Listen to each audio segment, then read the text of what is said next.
Yo, it's Zayda Stoner back at it again with another video. And today I got my boy Lil Gutt in the building. Yes, sir. Hell yeah, man. How you feeling, bro? Man, I'm decent. We're in the little telly in Appleton. We had to, get right here in whatever. I don't even know what hotel we're in right now, but whatever one we're in right now. And we're gonna talk about a lot of stuff. So we'll see what we got. Hell yeah, man. So I'm not gonna lie, bro. You're the first manager that's been on the channel. I've had rappers, singers, pretty much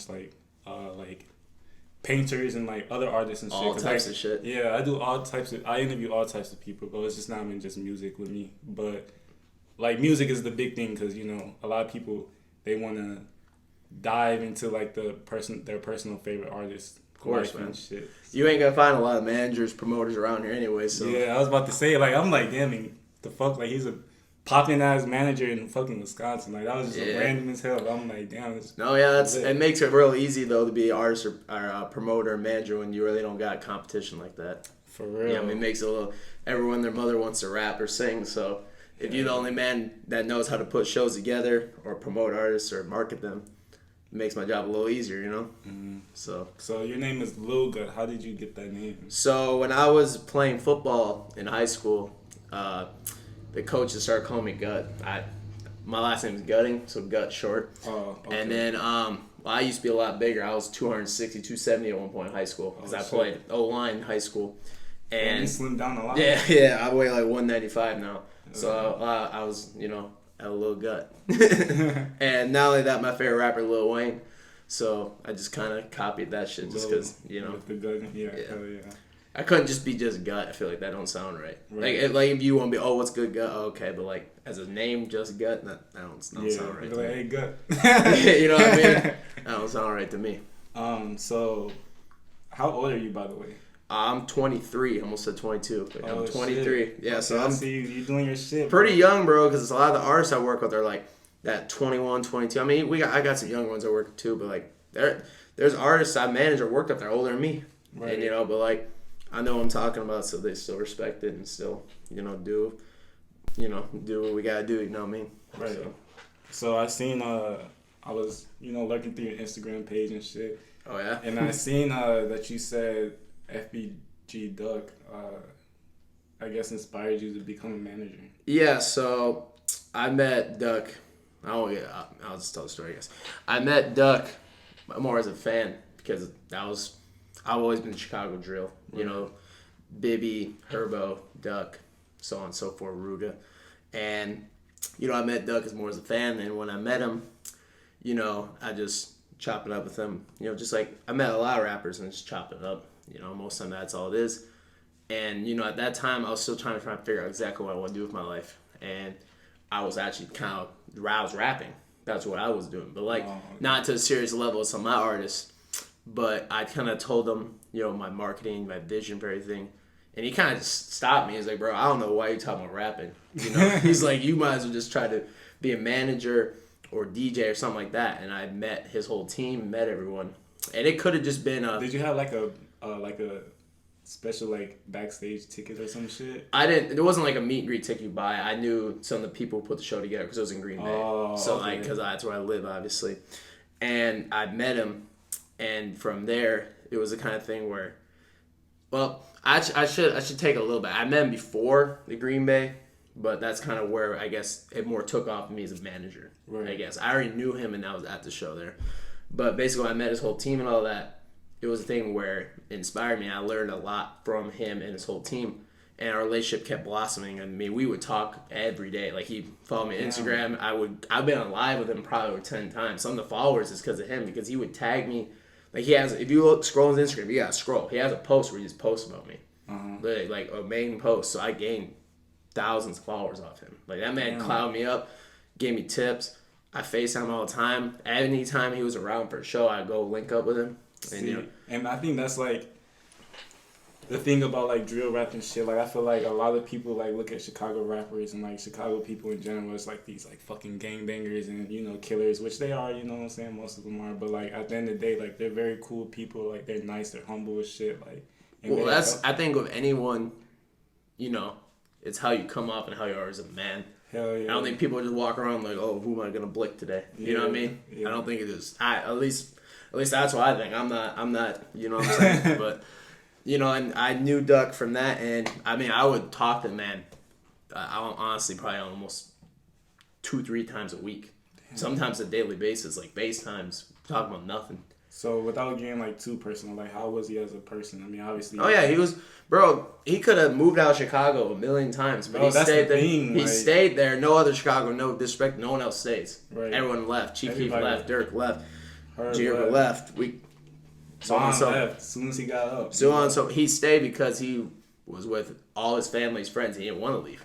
Right. Even his homies left. Billionaire Black, that's one of his main homies, King Yella. Right. Billy went to Arizona. King Yella went to Vegas. He stayed because that's where he wanted to be. And he would even me, I told him to leave. Me, on the phone, I swear to God, I told him to leave all that. I'm like, bro, why are you still there? Go to Cali, because he had more money. He has more money than Billy. He has more money than Yella. He has more money than a lot of these rappers moved. Right. He did. He was actually doing shit. He was getting booked. You look at his... Bro, he'd be having shows all the time. All the time. Everywhere. I mean, he came to Green Bay alone. I think he had 2 or 3 shows in one city. Green Bay alone. He was getting booked all the time. But he loved it there. So he just stayed. I would talk to him all the time. The day he died, I talked to him the day before.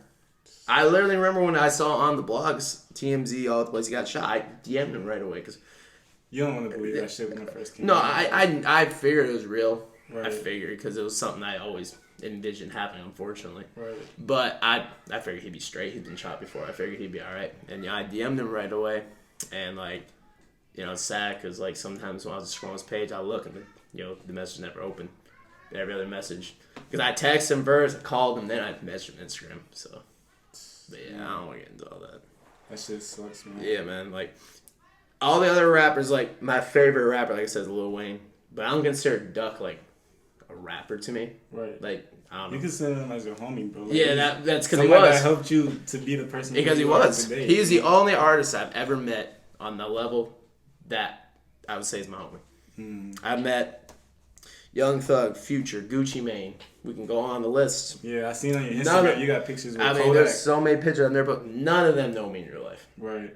I mean, maybe a couple in between you can find, but if you walk up to Kodak on the street, oh hey, bro, you know Gutt? He'd be like, huh? Who? Who? Who?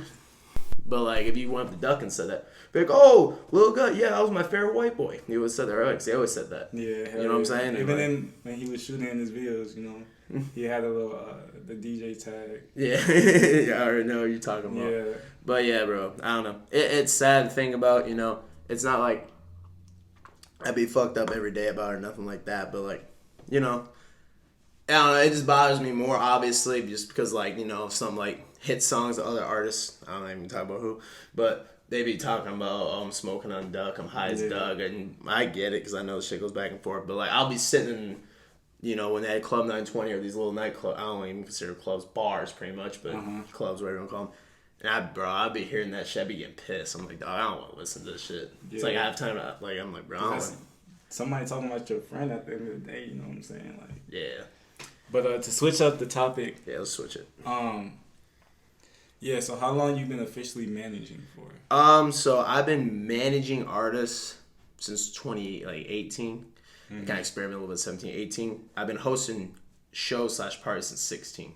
Okay. I never planned on managing any artists. I was just going to host shows. Right. Because that's, to me, it's more fun. Right. No offense to my artists, it's more fun. Yeah. Less work. Less work. Yeah. But, less personalities and people to deal with and shit. But no, I started managing artists, working artists, because a lot of my friends are the people I manage, and they just got to a point where I'm like, bro, they're cold, really good artists, and I'm like, I know, no offense to them, but I know more what I'm talking about. I know what I'm talking about. So I'm like, I know all these promoters and promotion companies. I can get people in shows in different states, different areas. I know how to get playlisting. I know how to get traction in videos. I know how to market. All I do is market, and I felt like rather than me just hosting shows and sitting back, I'm like, I might as well work up people I believe in at the same time. Right. And obviously, I can tell artists what to do and push them, do this and that, but at the end of the day, it's on the artist still. Right. Because I can give them every key, but you still gotta be open. It's that work ethic that they have. And it really is, bro. And It's a lot of luck. It's a lot of luck too. Hell yeah, because like, bro, being an artist is not easy, bro. You got millions of people who want to be music artists, bro. Like, people gotta understand, like, this is a big ass competition. That's why I never did music. So I'm like, fuck that. I'd rather be a YouTuber, even though like, it's still a lot of fucking competition on YouTube, and that's just not easy at all, bro. But everything's competition, though. Hell yeah. I mean, think about how many athletes trying to be NFL athletes. I read some shit because I don't know if you know that. Actually, you don't know, so you don't know me like that. My favorite thing is football. No, I can tell. I like football. I like football more than rap. No, I'm a big ass football fan too, bro. Like, I would rather play in the NFL than sitting here right now. Hell yeah. If I could, I'm a 5'11", 195-pound dude. That's just not an option. But like it was some stat. I can't remember. It was like, but it was like 1% of high school. It was like 3% or 6% of high schoolers play college. Right. Then it's like 6% out of college, and it was like 0.000075, or like 1.6% make the NFL, then 0.0075 make the roster. Right. It's some ridiculous. So I'm like, and it's possible though. My bad to cut you off, but like, you know James Robinson that played for the Jaguars. He still does. Yeah.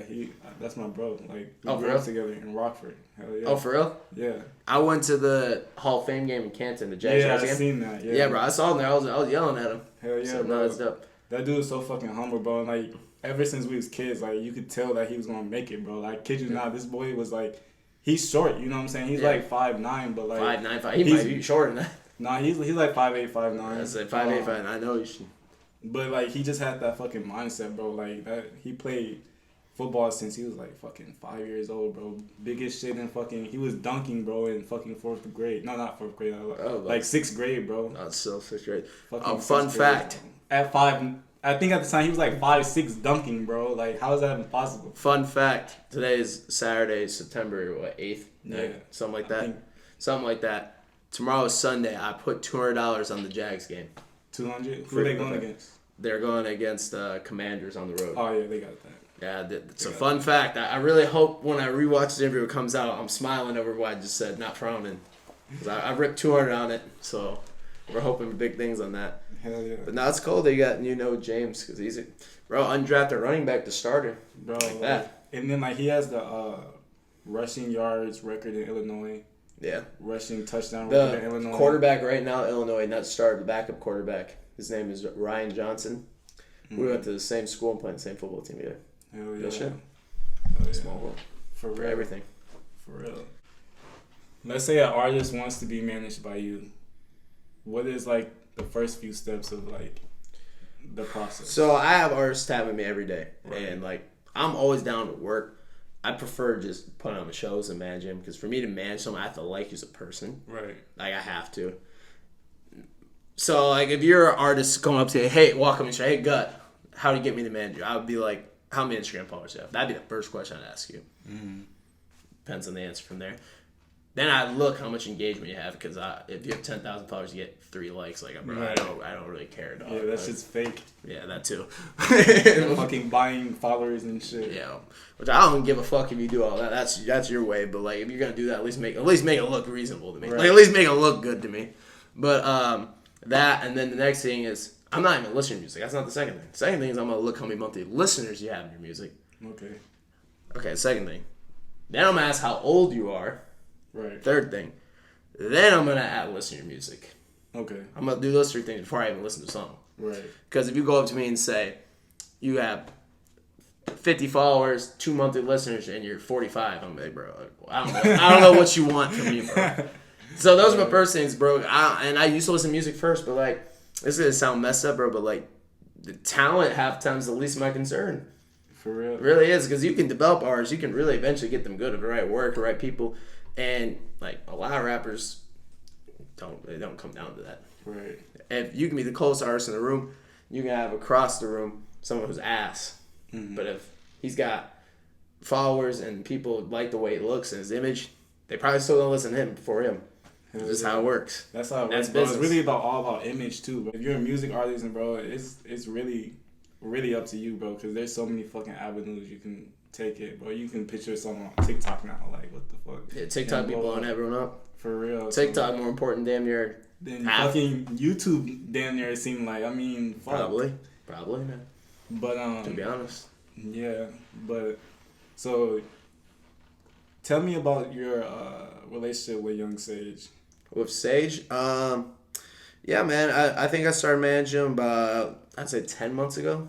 Mm-hmm. He's probably one of my newest artists that basically I worked with. And, yeah, man, he was, I don't want to say nothing disrespectful about him, but he was tapping into me a lot, like trying to work with me. And I was kind of sending him off, which I no disrespect to any artist, but I do that a lot. Not because I don't want to. It's just like, bro, I'm just like, oh my god, bro, not another one. I see messages, DMs, I'm like, oh my fuck. And like, I have love for everyone that makes music, and I always try to listen, and respond, and be respectful because I want to work with everyone. But like, bro, like, there's only so many hours and minutes in the day. Hell yeah. So, then I saw that the promoter, I know his name is Kevin, who works at CLM, it's a promotion company where he booked Montana 300 in Milwaukee. And I saw Sage was on the show. Right. And I was like, you know what? I'm just going to pop up on watching perform. Whatever. We'll see. And I saw him perform. And it's really hard as an opening artist for another big artist, to do anything in the crowd. Because the crowd do not care about that person. Yeah, they only want to see. They don't care at all. And when he performed, and there was probably like 250, 300 people. There wasn't like crazy. It was on a Sunday. It was kind of a whack date.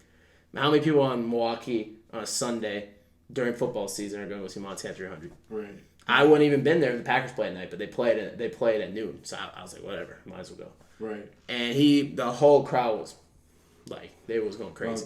Yeah, bro. And like, and you have he to just got that charisma, bro. It's just something about Sage where he just draws people in, bro. I think, I don't know, I'm in the Zodiac signs. That's that Leo shit. Like, they're very like. Oh yeah, that's not me. They're very into this shit, but yeah, like that's how. He is, bro. Like, and he's not shy, bro. Like, he was shooting the video at the fucking mall. This man was going up to everybody, like, hey, and then people was coming up to him, bro. He had fans and shit coming up to him. No, real shit. No, you ain't lying. And he controlled the whole crowd there, and I was like, okay, all right. You don't see this often. It's kind of a rare one here. It's kind of rare to control a whole crowd as an artist when you're opener for Montana 300 of all the people. You know what I mean? So in Milwaukee, I kind of started talking to him, messing with him. I started managing him. And yeah, bro, since then, you know, he showed me he wants it, so I've been giving him opportunities. You know, I got him to open up for T Grizzly, Green Bay. Right. I got him to open LA Choppa in Minnesota. Right. He won the Rap Rail and that had Oshkosh. He won the Coast to Coast competition in Milwaukee. Yeah, for 50,000 or some shit like that. So basically, not exactly. He ain't capping, so I don't want to air him out. It's like basically he moves on to another competition to win 50,000. Okay. So, but it's he performs in Miami. That's like his November. If he wins in Miami, so he won that whole thing, so he goes to Miami. Then I think if he wins that, he gets 50,000. He gets a bunch of other shit too. It's not even just that. Right. So yeah, he won that. He won another Coast to Coast LA too. But that was like, I think that was like a year ago or some change. He won that too. And yeah, bro, he just be putting the work in, and he get good streams. He got real fans.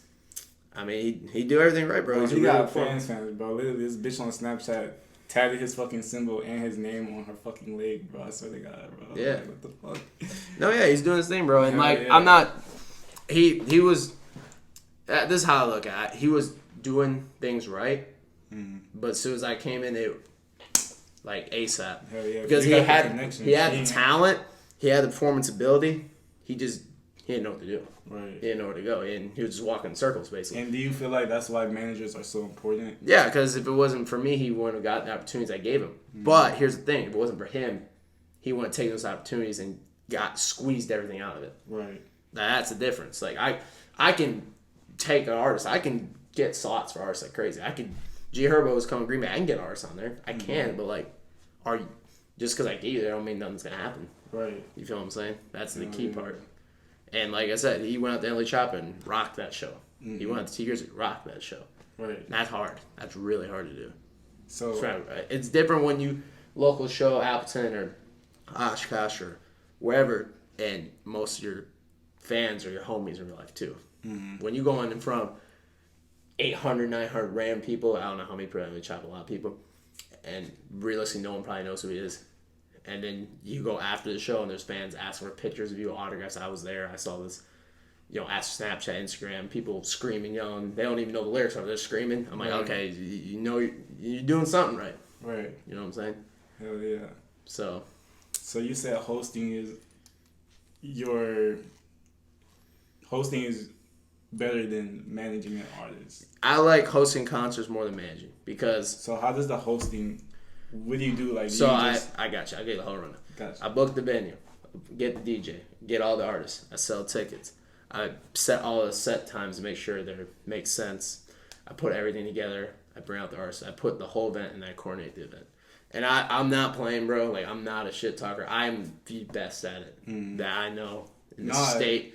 Anywhere, bro. I'm telling you, bro. Like, I've real life gotten 200-300 people, bro, to come for, no disrespect to any artists, local artists. And I've been to shows, bro. Too many of them, there'll be like 20 or 30 people there, bro. Right. Like, that is one thing I take a lot of pride in. I do very well at.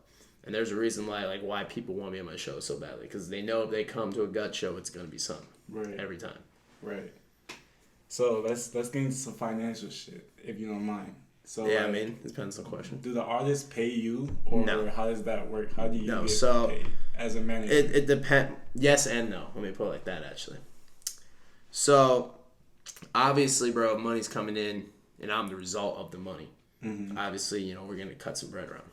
But I've had artists say, how much is a monthly? If I believe in artists, I don't charge. So that's how I look at it. You're an artist, right? Mm-hmm. I charge you $200 a month for me to manage you. Mm-hmm. Instead of giving me $200, why won't you just put that $200 some for your career? Right. That's what I look at. I could have been done that. Mm-hmm. But, bro, I would rather actually try to help this artist rather than get some bread out of them for like 3 months, and then they're gonna be like, damn, I don't want to do this no more. Right. I'm good on that, bro. Yeah. And I mean, if it makes sense, bro, sure, I do that. But where I'm at in my life right now, no, I'm not trying to do that really. And then maybe someday I will. Maybe next week I will. Who knows? I feel like once you treat people like that, they always looking back at that shit and Lil Gutt, he could have charged me this much at this time when I was younger and broke or whatever, and instead of he just helping me with my career, now that I'm rich and famous, I'm finna send him check in a rollie and this and that. You know what I'm saying? So I would love that. I feel like that's how.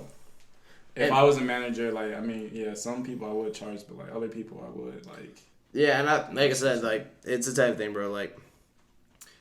How I look at it is, whatever artists or how many artists I work with, I'll take off.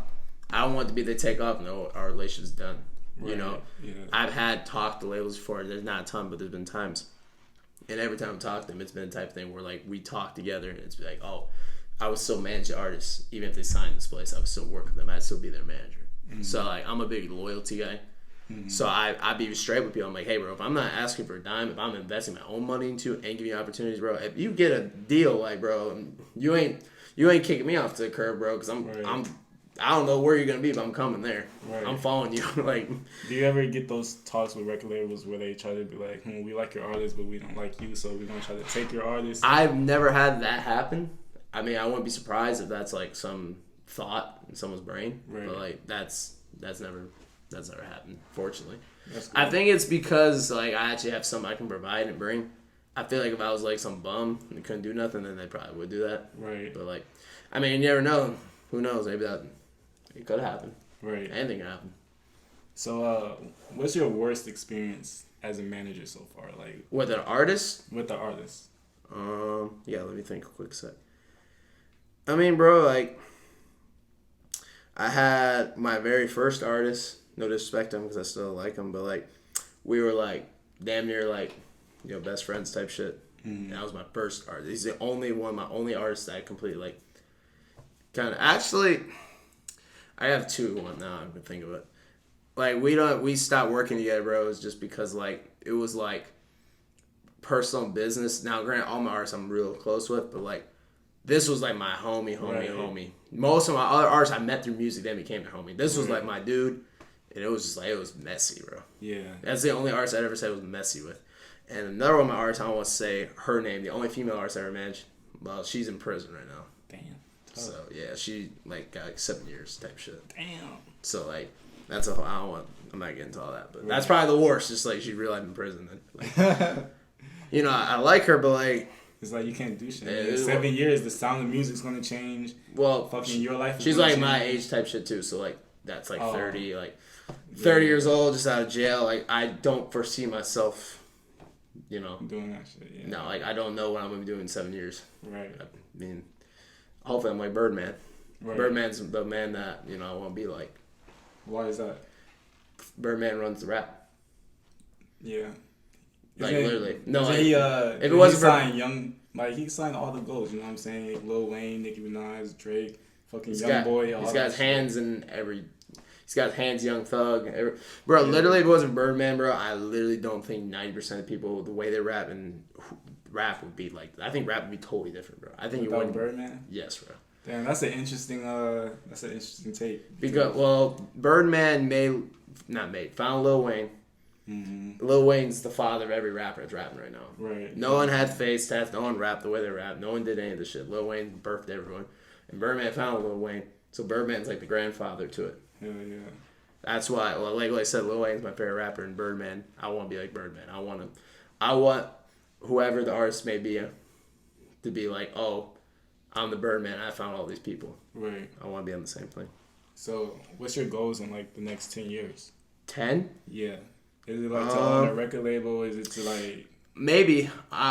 There's a lot of different ways I could go. I wouldn't mind being like just a big promoter, like a Live Nation, like make my own Live Nation, my own. Right. I don't want to say local lemonade because I don't consider it a promotion company necessarily, but something like that where I just have massive festivals, artists, touring manager, all that. I could go that route. I could go just massive, like Lil Gutt Promotions, which is my YouTube channel. That's my promotion company. Having that into a label itself, we could go that route. Mm-hmm. There's so many routes I could go. And that's the best part is I have multiple options. Right. So in 10 years, I mean, yeah, bro, I could see myself going any of those routes. Mm-hmm. I just know from 10 years from now, it's going to be something good. Right. Will it be this one will be both. Who knows? I wouldn't mind having a touring company with a managing company where I run it and then I have people underneath me kind of, divide up so we could have 30 artists. Right. And I find other people, okay, you manage Division A, Division B, Division C, and they actually do the hands-on with the artists, and then I oversee everything and be like, okay, this is looking good, this is looking good. Oh, let's book this artist for this tour. And I kind of just sit at this table and just mastermind everything, playing chess out here. I would love to do that. Right. But to build an empire, you got to build the structure. Right. And I think I built the structure, but now we're still putting up bricks. The bricks are a little high right now, but they're not high enough that someone can't just tip them all over. Right. That's where I'm at right now. So, like, the bricks are coming, but, like, I need a lot more bricks still. Right. Now, everyone around me, there's not really bricks yet. There's not structure. So I'm ahead of everyone else, but I don't have enough bricks yet. Right. That's how I look at it. So, I got like 2 more questions. You can ask 20, it don't matter. Besides FBG Duck, who's like... Well, I mean, I guess you could throw him into... Well, no, besides FBG Duck, who's like your favorite rapper or like celebrity you've met? That I met? Yeah. Gucci Mane. Gucci Mane, why? He's my second favorite rapper. Right. He's a lot of people's favorite. My favorite rappers are Lil Wayne, Gucci Mane, Rick Ross. Those are my 3 favorites. Okay. Actually, I have you can kind of see it. Not that I have ice cream cone out there. Yeah. That was my first tattoo I got too.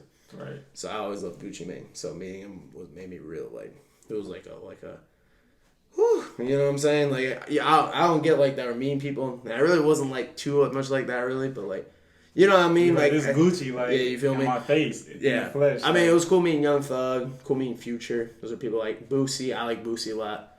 When I met Boosie, that was cool. I met him a couple times. Mm-hmm. The only people I haven't met that I would like to actually like rappers I can think of like, oh bro, I want to meet this guy is Wayne, Rick Ross, and YoungBoy. Those are the only 3 people I can think of I've never met. It's crazy because I met damn near almost not I would say everyone, but I met tons of people like. I met even Playboy Cardi back in 2017. Like when he wasn't doing, I didn't even know he was. That was like, in my opinion, back then, that was like damn near. I wouldn't say prime Cardi, but like that was like musically like. I was on his shit. Like, I've met so many artists, and I met TJ in 2018. Lil TJ. Mm-hmm. No one cared about Lil TJ then. Right. I damn near didn't care when I met him. Right. You know what I mean? There's so many guys. There's rappers I met and never even took a picture with. Right. Never even took a picture with them. I met DJ Scheme. Never took a picture with him. Mm. Didn't think of it. There's so many times like that. I'll just dap them up. Oh, okay. Oh, I'm this person. Oh, okay. Dap them up. And cool. You just meet these guys most of the time from shows and shit. Yeah. But like when they're way I saw Polo G at the festival he was an absolute nobody, bro. Like the bottom of no one knew he was. Right. And like I meet these people, bro, and that's why I start taking pictures damn near of some of these people that are like way down here that no one knows. I don't even know they are because I'm like, damn. If you I met you meet these people and then they blow up later. I'm like, oh damn, I met this person. Right. Like Lil TJ, I have a picture on my Instagram. I met him way back. Right. You know, so. Okay, I just found another question. So when you're managing artists, like especially like artists that come from the hood, like rappers and drill rappers and shit, like, do you always take in consideration like, damn, this person could lose their life in the next few years? Maybe I shouldn't manage, or maybe I should manage. See, and just like push them. I don't so have hard. any real life drill rappers. Right. Like, and I have people who, you know, maybe you could say get to the surface of that. Right. But I don't have like a FBG Duck, a Ruga, a Bibby when he was, you know, so on and so forth, you know, or even New York Drill. I've never managed something like that. I've never really managed an artist where, you know, real life was like, oh, like this could pop up. I've never really, it's never been. Well, I wouldn't be opposed to that either because, you know, if you make good music, I like you as a person, I think there's potential. I'm down. Right. I don't really care about that because Right. like I ain't putting myself in no harm's way, so I ain't gotta worry about me. I'll just sit back on it. I know how much you like the Green Bay Packers, but do you ever see yourself like getting the fuck out of Green Bay? I mean, bro, if it makes sense, it makes sense. I like where I live. Right. That's the thing. I have nothing against where I live, so like. I mean, I also the way my life is, I live in Green Bay, but I'm not always here. Right. You're just moving around and shit. Like I said, I got shows coming up in other states that haven't been officially booked. I'll be doing. I move around a lot. We got Sage's tour coming up too. Right. He told me about that. Yeah, so that's 10 dates. Right. So we're moving around with that. We're working on a second leg after that.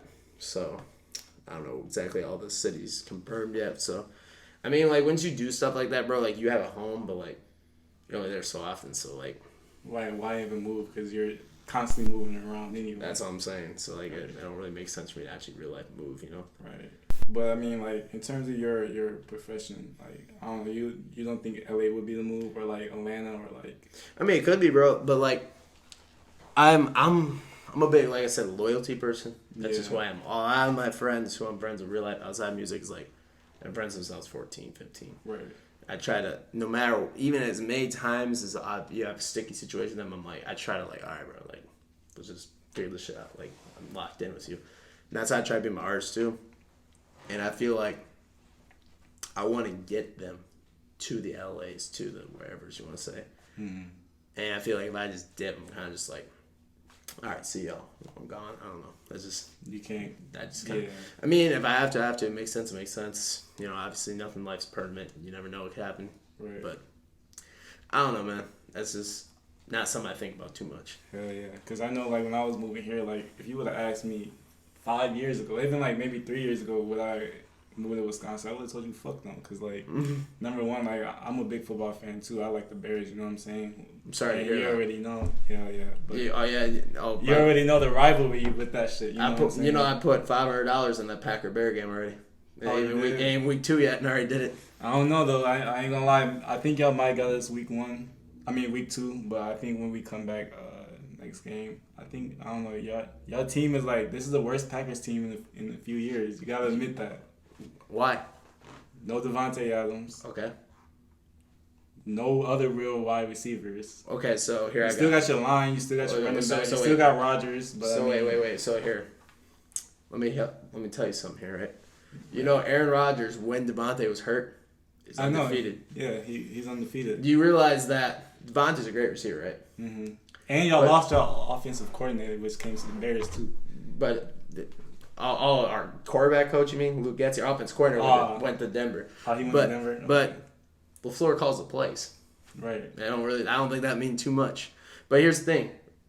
Now that we have multiple receivers to throw to, now granted, they ain't the best receivers. I ain't going to sit here and lie to your face. Right. But now Rodgers forced to scramble the ball around, throw the ball to different people. Right. The thing about Rodgers is, once he was locked in Devontae was that dude, but he was so locked in to a point, I'd be like, dog, look to your left, bro. Lazard's wide open. Look down the middle, bro. You got Aaron Jones in the flat. So now He'd be so hot. Now I think, bro. I know how Rodgers is, bro. He's gonna be going all over the place. Our defense, bro, is gonna be top 5, possibly top 3.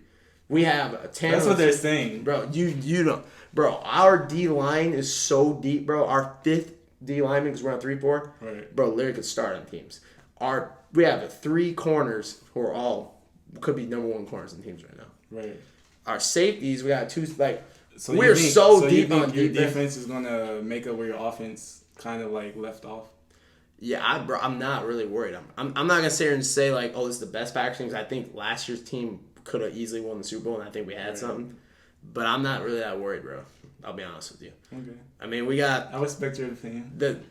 All right, man. And he went off on the Rams.